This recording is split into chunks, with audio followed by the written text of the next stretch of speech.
Sarah. And I'm Jamie, and we're going to answer a question for you. And we showed you the question in the beginning, but now we're going to break it down into smaller parts because we kind of want to look at it into smaller pieces.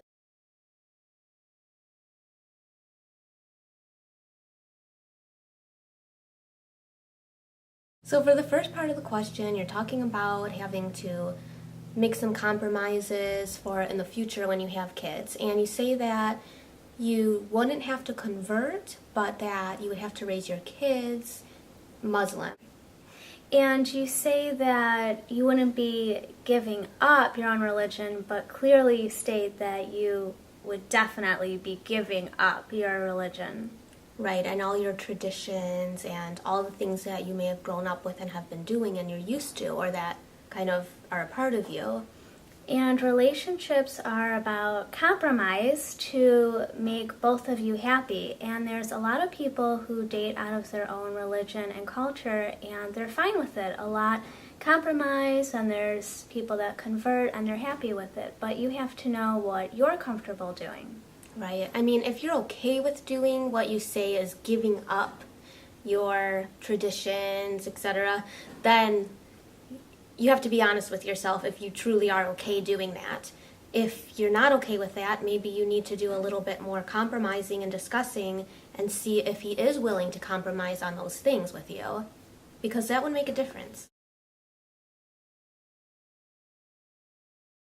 So I know it is maybe a long time away having to discuss this, but you obviously are thinking about it, and it's a very big issue, so I don't think that it's a bad thing to start thinking about and trying to figure out now, because you don't want that problem in the future. That's a big problem for a lot of people, so you don't want that. You don't want to have to work that out later if you know that it's coming.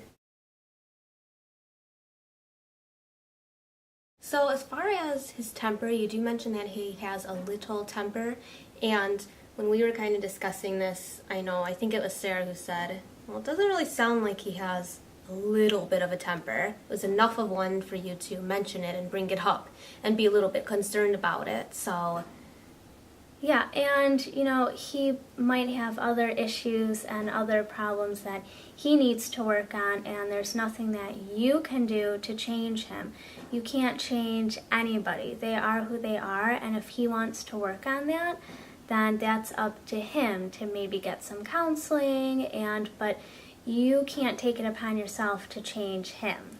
Right, and it was a little concerning the way you said that he had a little bit of a temper. I mean, we don't know if you're talking like any abuse, mentally, physically, anything like that. That is not acceptable at all. If you're talking a little temper, maybe a little arguments, a little things like that, things that you can work on, okay, but we just don't know how much of a temper he has, so you have to be really careful. And definitely see if he's willing to get help if it's something that causes problems for you guys. Yes. And you're also worried about if you do break up, you don't want to be alone in a city. But sometimes even when you're in a relationship, you can feel alone. And somebody once told me a long time ago, and I always remember this, but when you're in a relationship with somebody and if you think you love them, you have to think of it like this. Do you love him because you need him, or do you need him because you love him? So think about the situation that you're in right now. You're afraid to be alone in a city. Do you love him right now because you need him at this moment, or do you need him because you love him? So think about the full picture.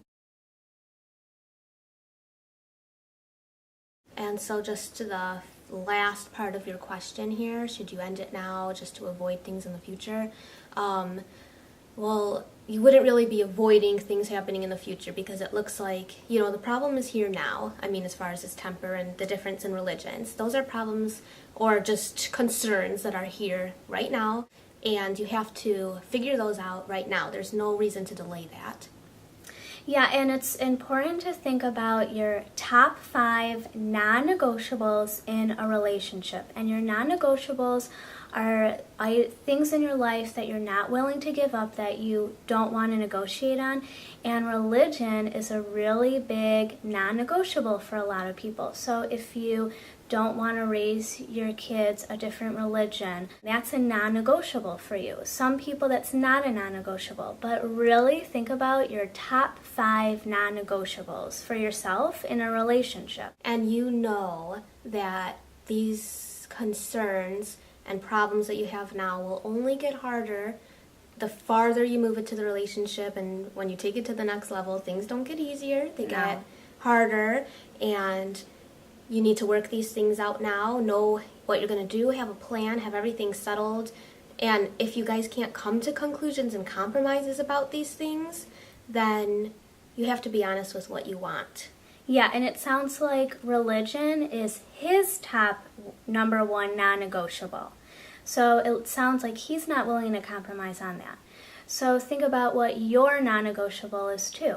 And it's okay that you're not willing to negotiate on these top things that are really important to you, because that makes you who you are.